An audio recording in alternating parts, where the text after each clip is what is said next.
Are you ready to learn? Because my super experienced guests are ready to share some really valuable information. Make sure and listen all the way to the end to get help and support. So let's start with the best audio experience. Hello guys, welcome to our show. Today we discuss about jewelry. Even more, we are going to cover methods how you can promote jewelry brands because we today have an awesome guest, Laryssa Wirstiuk. How are you? I'm doing so well. How are you? I'm doing great. I know you founder and creative director of Joy, a Los Angeles-based digital marketing agency that focuses only by promoting jewelry brands. And I love it because I see marketers who pay attention to one direction, focus all their efforts in one specific direction, they provide much better results from my experience. Before we start, just tell more about yourself, experience, background, and why you decided to share more about content marketing in jewelry brands. Sure. So I started my business, about 6 years ago now. Prior to that, my career had been in marketing. I think I've been doing marketing for like 13 years now or something like that. But I Nice. decided to focus on the niche of jewelry because I'm very passionate about jewelry. I love the product. And also because I felt there was an untapped opportunity to really hit on the emotional part of the jewelry experience. So many brands out there are focused on product, they're focused on discounting, price cutting, making their jewelry into a commodity when really there's so much emotion and story behind it that no one is really capitalizing on. So I wanted to help brands do that. Yeah, love it, love it. I think emotions are the best, working technique if you create any marketing channel. And for example, I remember when Tim Cook shared about new Apple Watch. After that, I bought 3 pairs, for me, for my wife, for my kid, because in our family, I can't buy just one item because they probably kill me. But in reality, I didn't buy this Apple Watch because of features. I bought because of the story how this Apple Watch can decide my problems. And when I check out this presentation, I got the feeling that I own this Apple Watch. I got the feeling, so yeah, I can check out not only time but many other things, health issue. So yeah, I love it. Can you tell about creating marketing strategy considering emotions, how to consider to find topics, or I don't know, like to create content considering emotions? What do you think? Yeah, it's tough because it's such an abstract thing and it's so different for every brand. But I think, especially for like the small and medium businesses, when there's an owner who's very involved in the marketing, they're so close to the product that it's hard for them to really see like what is the true essence, the meaning, the values of this. Instead, they're just like, oh, this is a pretty thing. People should just like it because it's pretty, right? But they Yeah. forget that there's so many pretty things out there in the world and people are very distracted by the next shiny object. So we have to do a lot of digging to really find out like what is the real differentiating factor here, because it's not going to be that your product looks nice. It just doesn't hold up in 2022, unfortunately. Nice, nice. Let's talk about digging. Can you tell your methods, how you search or learn about customers? Because I found that the era of lazy marketers is that we can't rely only on tools or online studies. It's better to spend more time by creating the right strategy. Let's talk about digging. Share your practical tips how to do it. Well, so much of it starts with understanding the customer. And I don't think enough brands are spending enough time with that. Like they think they know the customer, or they quickly will write up like some customer personas and then say, what do I do with this? Or like, how does it apply? But I think it takes time. You have to evolve because that information changes as you grow your business. It takes time actually talking to your customers. If you have like business partners or retail partners, talking to them, like truly understanding what their motivations are, what their roadblocks are, and like continuing to uncover that. And that's not like a one and done thing, to your point about like the quick fix. This is Yeah. like a long-term endeavor and you have to keep like chipping away at that. I found that people are looking for golden buttons, like a golden jewelry. When you click, and yeah, you got everything by using many tools like Ahrefs, SEMrush, CRNK, and many others. When you find a list of keywords, yeah, it's golden button. And I see when webmasters take high volume keywords and can imagine, wow, how much traffic I can get by covering these keywords. But in reality, you need to compete with Wikipedia. Some keywords don't sell, high volume keywords especially. It's hard to achieve ranking positions. Can you tell your methods? Because before the podcast, you mentioned that in most cases you cover about you get traffic from SEO. Can you tell how to find the right keywords considering unique selling proposition and customers' intent? Yeah, so it can be tricky too, to your point about the high volume keywords. There are a lot of like case studies I'll see online about these marketers who achieved all this like amazing traffic results or these amazing rankings, but are those actually translating to sales? Are those going to be the qualified customers? So we really need to dig in, again, going back to the brand story. What makes this brand unique? How can they create like a niche within the industry? Because so much on Google is very competitive with jewelry, especially like engagement rings, wedding bands. Forget about it. Like it's super competitive.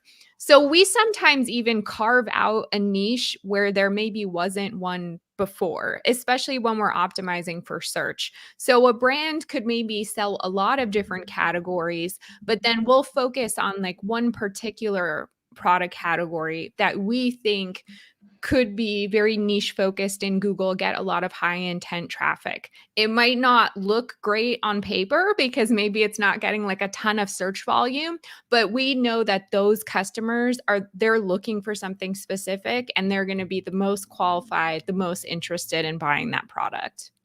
Yeah, I love it. Okay, let's talk about content. It's interesting. For example, I'm not good with fashion, with jewelry, but but I can imagine that customers are looking not for reading text, long text. Let's imagine they are looking for check out images, awesome images, real photos. Can you tell how to create high quality content for jewelry industry? What kind of information to submit? Well, for example, if we have a list of keywords, we have content plan, but how to create this content? Yeah, well, I think a lot of people shopping for jewelry, especially if they're new to it, they don't really understand the materials very well. They want to make sure they're getting a good value. Sometimes they're not even quite sure how to wear it. Like, how do I style this jewelry with my outfit? So a lot of times at the beginning of their journey, they're looking for more educational content. And that becomes even more true the higher price point item they're looking for, because they really want to make sure that they're spending their money wisely.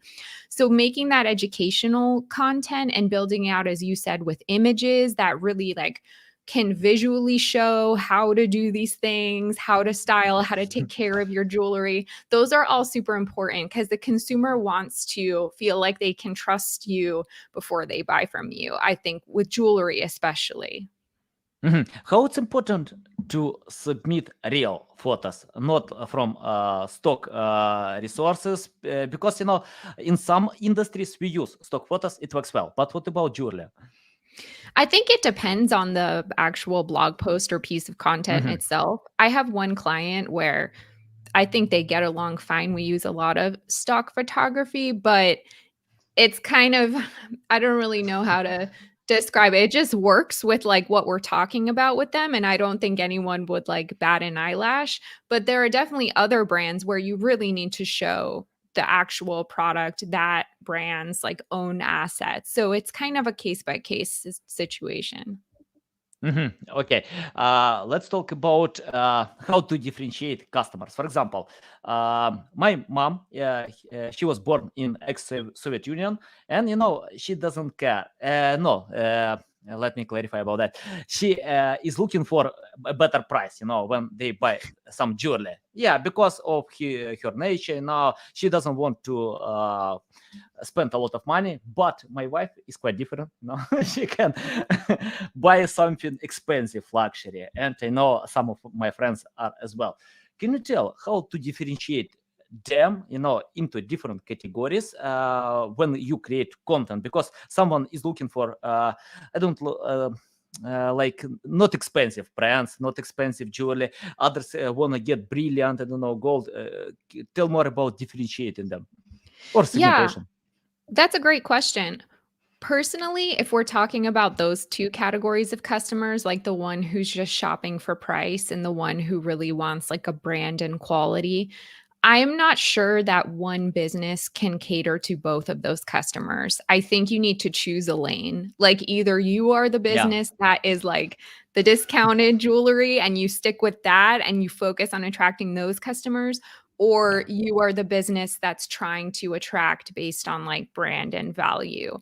You might Mhm. accidentally get like one or the other, but I think you really need to focus if you're kind of choosing from those two options. Yeah, awesome. Yeah, let's you focus as well, in one specific industry. So yeah, I love focusing.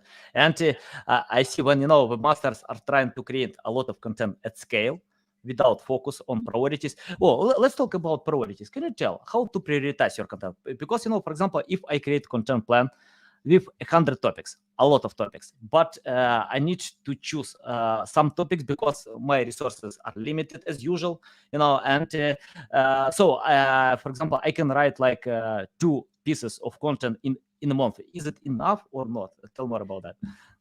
Yeah, and I do work with a lot of smaller businesses that are limited on resources on the kind of content they can create. I think if you're gonna kind of focus on one thing and prioritize, choose the things that are the most evergreen, that in maybe 6 months from now, a year from now, you can actually go back to it and maybe expand a little bit. It can be built out into like a bigger more lasting resource. So choose the things that you can continue like evolving and growing rather than like maybe those seasonal ones or like new product or new collection. Instead, like a more educational resource would be great, like how to wear different necklace lengths or something like that, and keep building and expanding on it so it can become longer, more detailed. Maybe you can do other things with it eventually.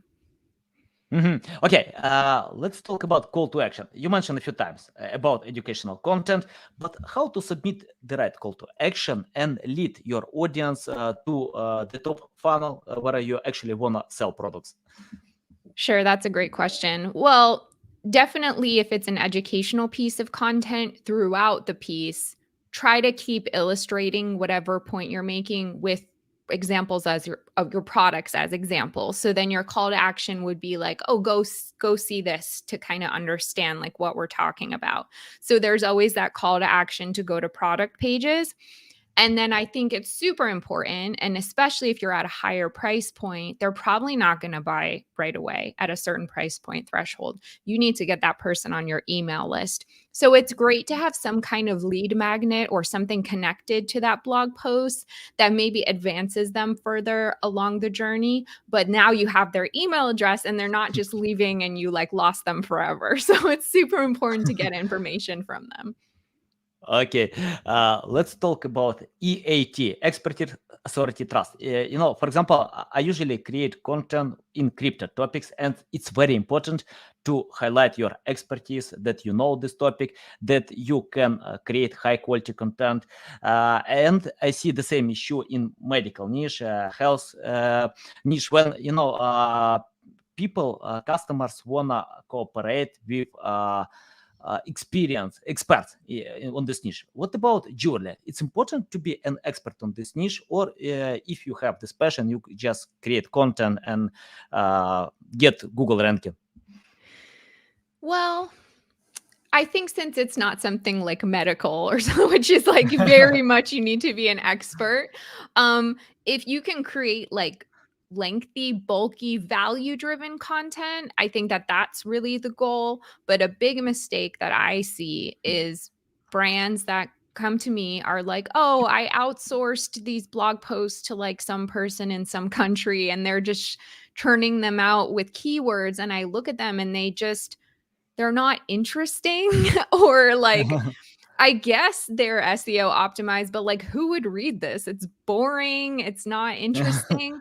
And to me, I think content is most successful not just when it's for SEO, but when you can actually use that as like an anchor for something you could use in an email or repurpose it on social media. So if you're going to take the time to make that content, build it out, put resources behind it, like make it interesting so that you could actually get more out of it, like get some juice out of it.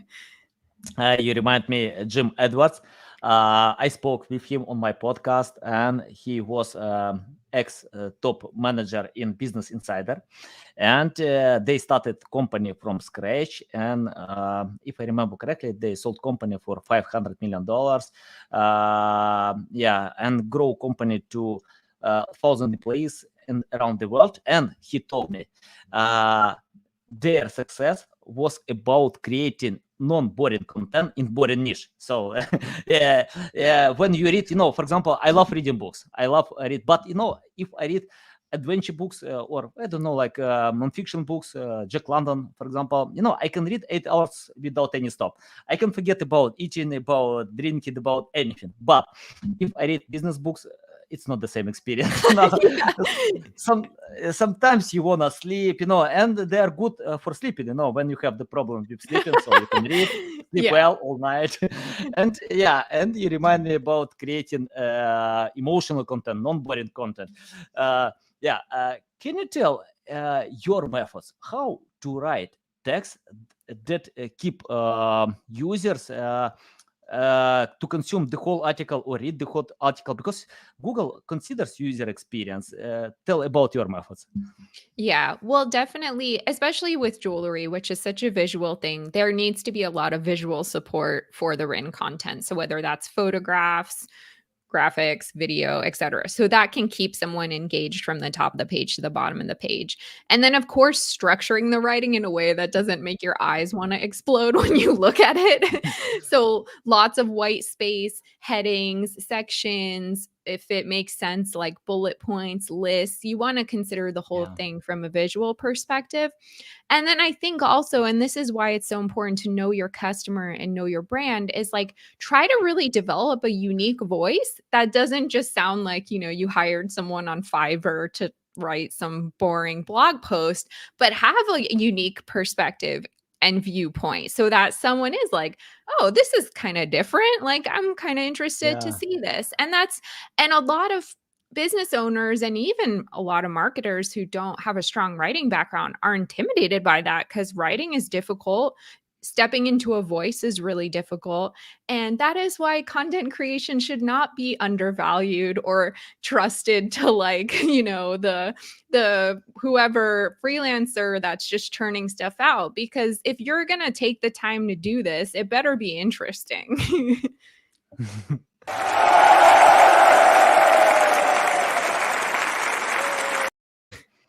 By the way, guys, I'm not against Fiverr or any other. Oh yeah, platform. no, sorry, no shame to Fiverr.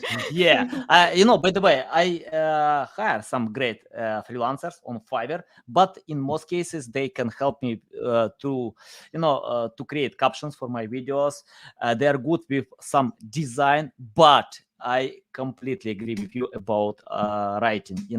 I stop hiring writers for any niche because I usually search for experts, who know the topic, who can provide something new, valuable, because most copywriters just rewrite existing content and it's hard to stand out from the rest. They don't understand the topic. And for me, I don't know. For example, if you ask me to write a blog post about jewelry, no way, guys, my t-shirt costs like $5. How I can create something interesting and with emotional stuff for women who loves jewelry? No way, it's not for me. So it's better to search for experts. I completely agree. Can you tell about editing?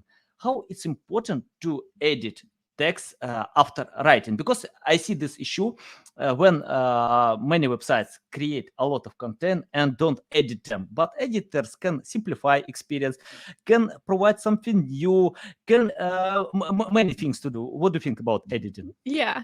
So it just reminded me of this study that I saw on the internet a couple days ago. I wish I could remember the source. I think it was in the Stacked Marketer newsletter. And there was a study about how word count directly impacts revenue, and that copy that had fewer words and was more simple and straight to the point actually ended up generating more revenue than like a more elaborate copy. So with editing, even if you're like the best writer, the best content creator in the world, if you can really get that writing down to like the core and take out all the fluffy words, you have a better chance of actually like getting a result from it. Yeah, okay. We have the question from Rahul. Interesting to see the reasoning behind content creation. How much time do you think in general will content creation alone generate sales and revenue? An example from your experience. I think, the most question about monetization. Can you tell from your experience, possible the average data, if you write blog posts, have content plan, how it can help, to monetize, to get actually income revenue? Yeah, it's definitely not a quick fix thing. I usually give it like 3 months at a minimum to start seeing the cumulative results of it, but it could take up to 6 months and longer. But I do have one client. We kind of did what I mentioned before. We targeted a niche within their business and we focused on an underperforming product category. And we wrote this whole blog post about it, specifically about this one product. And within 3 months, we saw, I wish I could remember off the top of my head, but it was a very significant increase in traffic. And then suddenly we started seeing revenue generated on this one product that before no one had really been buying because they just didn't even like notice it on their website. Yeah, awesome. Laryssa, I have the question about, you mentioned stand out from the rest. I love it. For example, I see when content creators copy influencers on social media. For example, on TikTok, someone is trying to dance if they can't, to sing if they can't. I think you need to be yourself on the first stage, because you have your strong side. Don't try to copy others. And on LinkedIn, I had the same issue when I tried to grow my audience. I copy others, created the same content, but results didn't come to me. Then I got it, no way. I need to consider my strong side. Can you tell how to stand out from the rest in jewelry niche? For example, if someone on this niche wanna, to overcome competitors and be yourself. It's a great question. And I think, first of all, leaning into content, everything I'm talking about would help the jewelry industry in general, because I think 99% of businesses in this industry are too focused on Instagram and influencer and paid ads. And that is their primary customer acquisition channel. And then they're like, why isn't this working the way I thought it was going to work? Or the algorithms are annoying and they're always changing. But not many people are leaning into content at all, because they think nobody reads anything. Yeah, because it's boring. So there's a way to do it that's interesting, and not enough people trust it because they think, yeah, but nobody else is doing that. Everyone else is selling on Instagram. So isn't that what I'm supposed to be doing? But then, okay, it's not working. Yeah, yeah, I agree. Once I told my client, you need to launch a podcast, and he replied to me, why I need to do it? Because all my competitors have no podcast. I told him, it's your chance, Yes. Hello. Use what they ignore, yeah. I don't understand that mentality at all. Yeah. If all your competitors are on Instagram, probably take Pinterest, even, I like to take some social media that are not related to my niche, because, for example, TikTok. Let's talk about TikTok. Of course, TikTok is not for B2B. But who told this? 1 billion people on TikTok, and all of them, some of them can work in B2B industry. You need to create content that related to buying mood on TikTok. For example, people, when they open social media, they're not ready to buy. They wanna engage, with content, to speak with friends. But if you create content that are related to their buying mood, and you can change this mood, in the end, we cooperate with people. So if you create content for people and they can see your brand, why not? Even on TikTok, you can sell for B2B. And the last time I see more often B2B brands jump on TikTok, So Yes. yeah. I love that. I did an episode on my own podcast recently about using LinkedIn for D2C. And we all know LinkedIn is a B2B platform, but I think there are a lot of opportunities, maybe not to reach your end customer, but to take steps maybe with brand partnerships, like collaborative marketing with other business owners. I think there are still ways to advance your marketing on a platform where they're not even really focused on at all.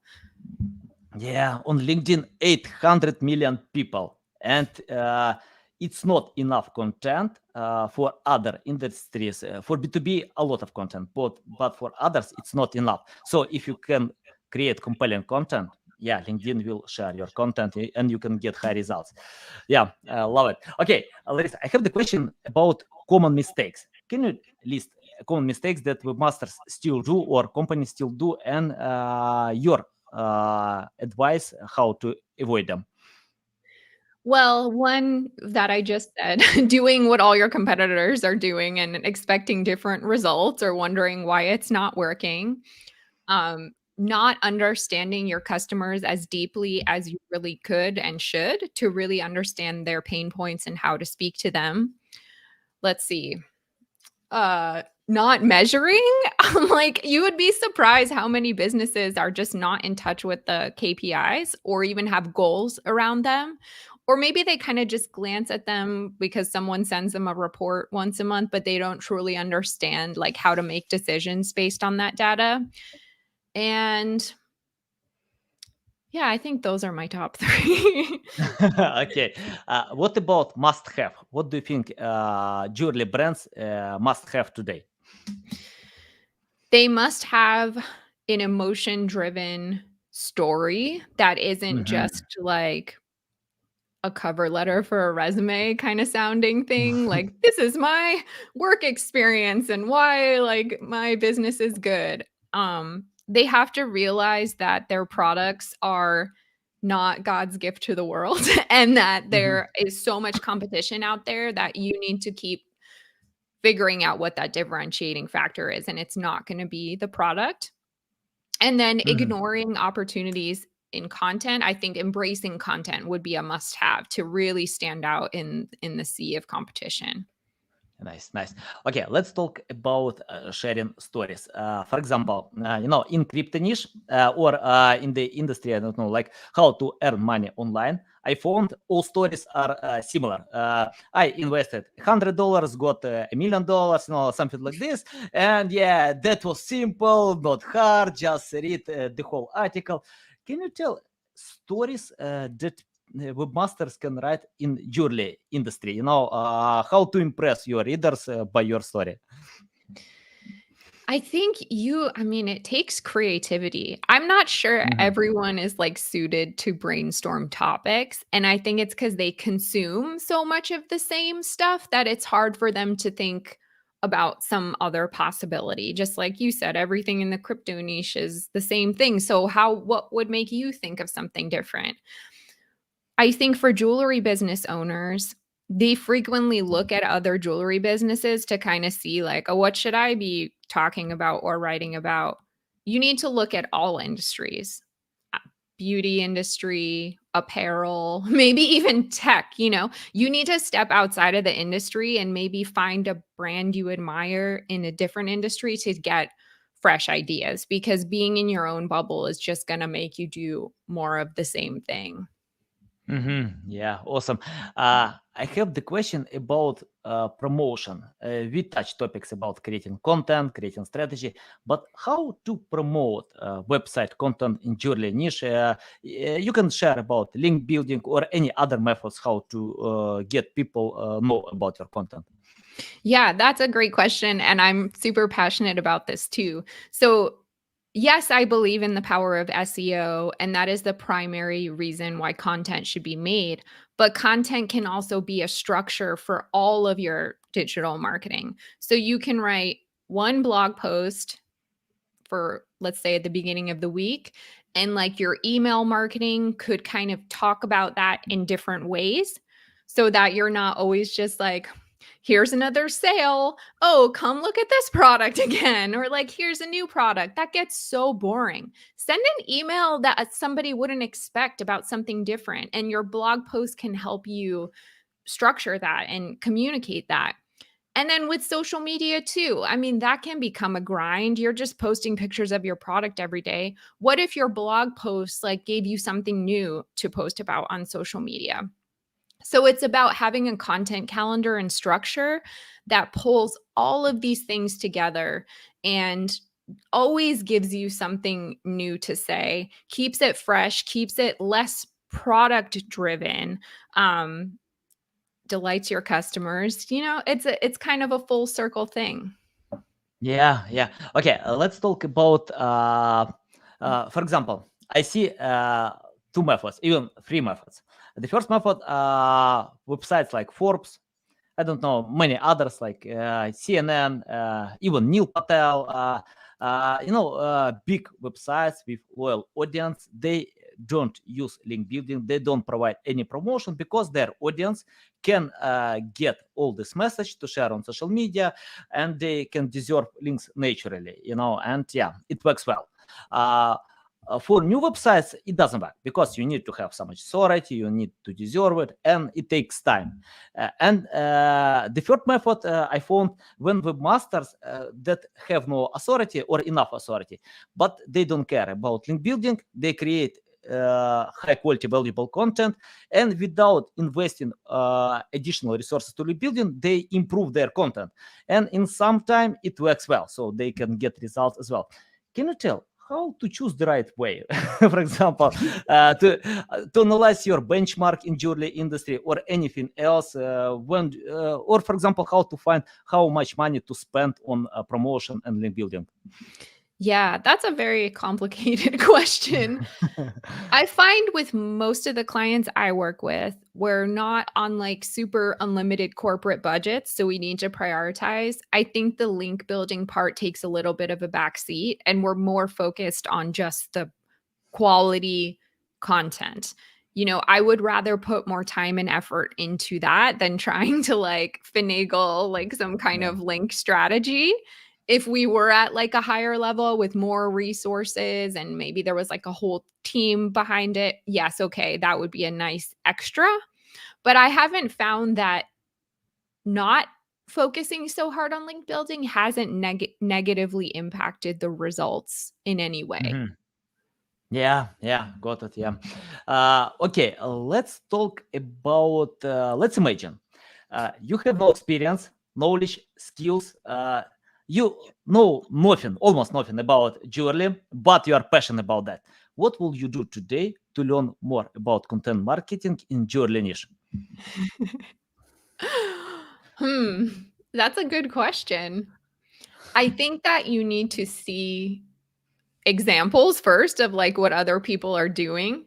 So if you're really passionate about jewelry, maybe there's something you just want to know more about, like how do you grade diamonds or something like that. And I would literally go search that into Google and look at what is the content that comes up, who are like the different websites that are ranking. And again, knowing nothing about it, maybe just from an outsider perspective say, what do I like about this article, or what could be better about this article? Why do I think that this is like the number one result?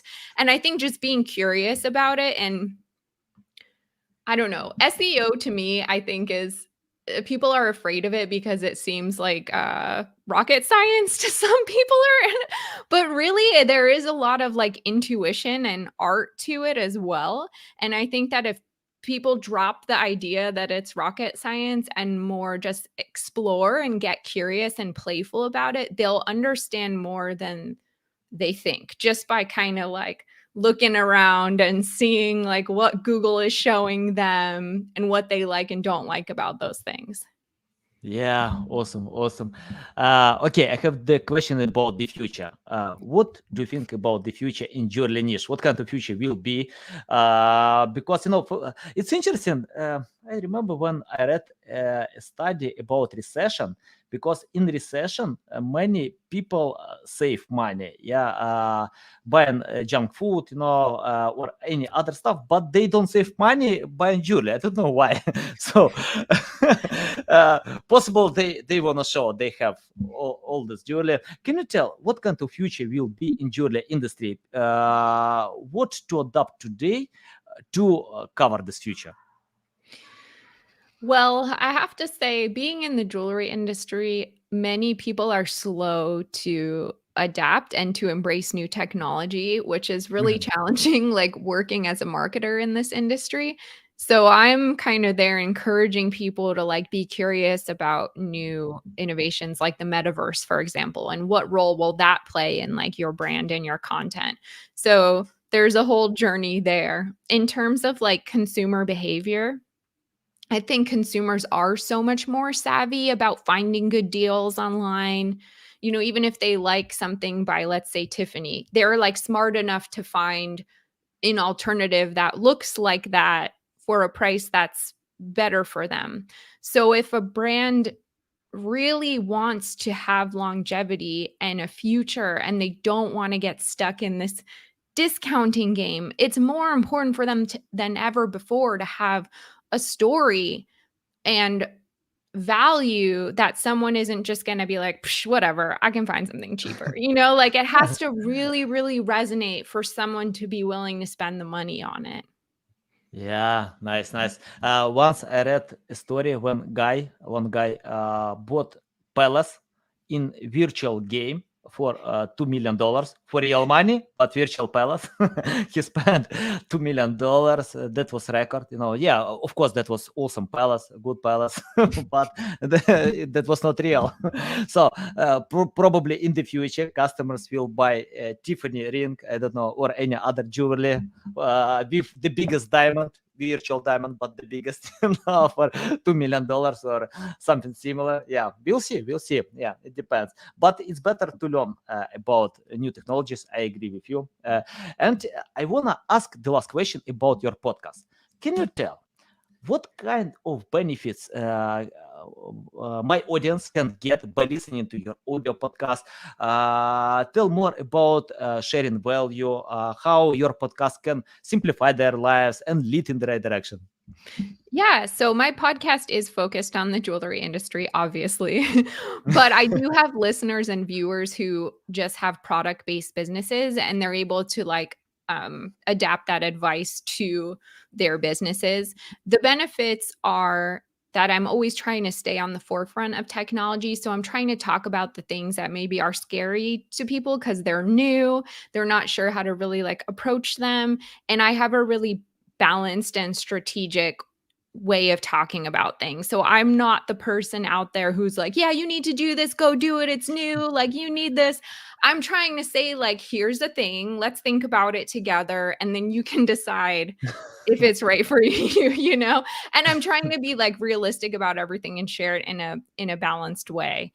And I also on my podcast have a lot of interviews with other marketers and customer experience experts, e-commerce experts. So I even learn, and I love for my listeners and viewers to learn about the things that they can share as well. Yeah, nice, nice, awesome, guys. You can find the link to this podcast in the description below. Tell our audience how they can reach out to you, learn more about you, follow you. Yeah, definitely. So you can follow me on Instagram at Joya Marketing. You can try to spell out my name and find me on LinkedIn. Or you can visit joyjoya.com and the Joy Joya podcast on YouTube, all the podcast places. So you can find me in a lot of spots. Okay, guys, if it's hard for you to spell Laryssa Wirstiuk name, you can find the link in the description below. So you need only to click to this name. Yes, That's that it, makes you it much know. easier. Yeah, and you can follow Laryssa everywhere to learn from her because you can see a lot of valuable insights. A big pleasure again, to get you on my podcast, to learn from you.